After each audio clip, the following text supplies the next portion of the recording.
All right, so I'm gonna be fixing up this beautiful Ford Ranger here. Gonna try and save it.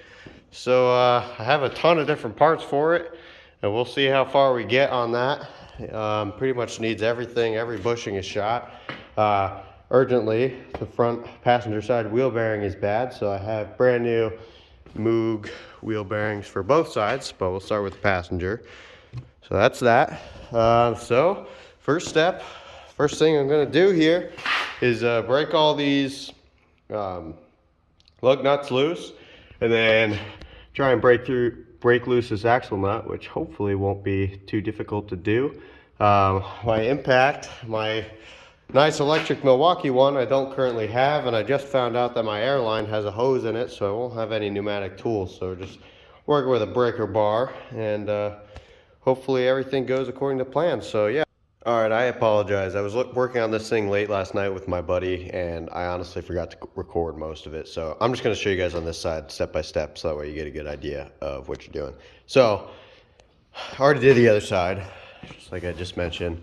So it's got a brand new CV axle and then a brand new wheel bearing, which is hard to see from this angle, but you can see that new, I guess you can see a little bit, and you can see that new ABS wire there. So got that all installed, went pretty smoothly. So now for this side, same thing. I'm gonna remove this caliper first here, so that way we can pull this brake rotor off. And I was supposed to do upper control arms, but it looks like I got sent the wrong ones, so not gonna be doing those, which is all right. But, so for this guy, first we're gonna remove this caliper, remove the 2 bolts on the back side of it. So there's one there on the top, and another one down at the bottom, right here. And then once we do that, we can remove, so I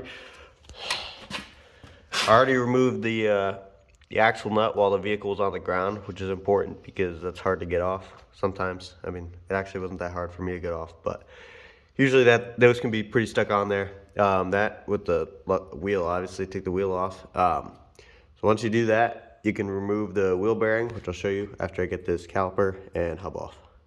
So now that I got that brake caliper and rotor off, gotta go back here and take off try and remove this wheel bearing hub assembly here. So it's gonna be 3 bolts in the back. We got 1 on top and then 2 on the bottom on either side.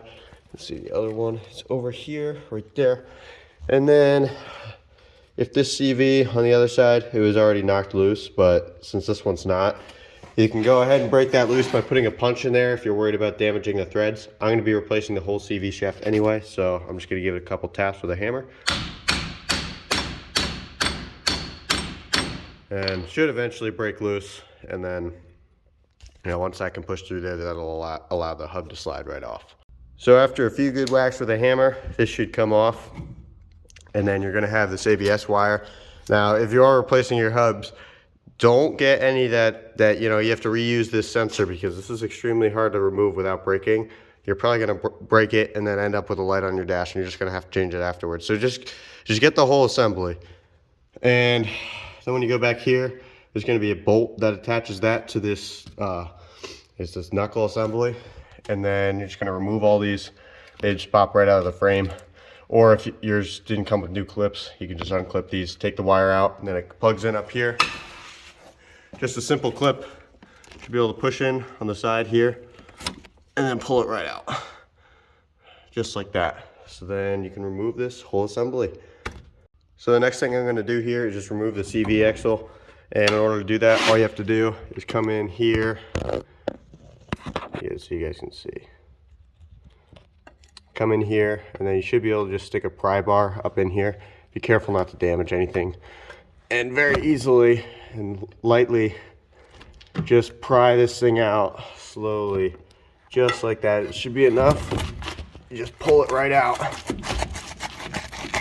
and there may be some oil that comes out of there, so make sure you put a pan underneath, and then this thing should just pull right through this well, I mean, it might need 2 hands, but you get the idea here. All right, so I got this CV axle in here, or at least partially. That should pretty much just slide in there, maybe with a little bit of persuasion. And once you get it in, you want to give it a good tug. Make sure you got it all the way in there, and that retaining clip is in there well. I put a little bit of assembly lube on the splines there to hopefully let it slide in a little easier. So you can do that if you want. And then I wasn't able to slide my CV axle through this hole here, so I actually had to remove the top part of this knuckle here, which, I mean, if you can get it through that hole, try that, because these things can be a pain to separate. Not too bad though. What I usually do is jack up the top wishbone here and then just pound on this with a sledgehammer, and it popped right off. So now putting this thing back together, I live in the Rust Belt, obviously, as you can see. So Never See's my best friend. I'm going to be putting that on mostly everything. You know, if this joint is bad, you can go ahead and replace it. Mine's not too bad, but you know, it's definitely getting there. So I was hoping to replace these, but you know, they sent me the wrong parts, so it is what it is. But yeah, so now that this is back in there, we're gonna go ahead and reinstall, put this back together, and then we'll go ahead and install the new wheel bearing and hub assembly. So as you can see, I got everything installed here. Everything's torqued to spec. These bolts on the back of here get torqued to 85 foot-pounds, and then this guy on the top, if you do have to take it off, gets torqued to 41 foot-pounds. And then that's how I routed my ABS wire. You can also, I believe, just throw this behind the body mount here, which is I think what I'm going to do. That way it's more out of the way.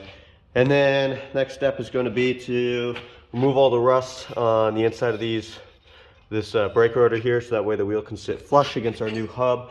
And then I'm also going to coat this with Never Seez, so that way hopefully it doesn't get seized on there or rust in the future.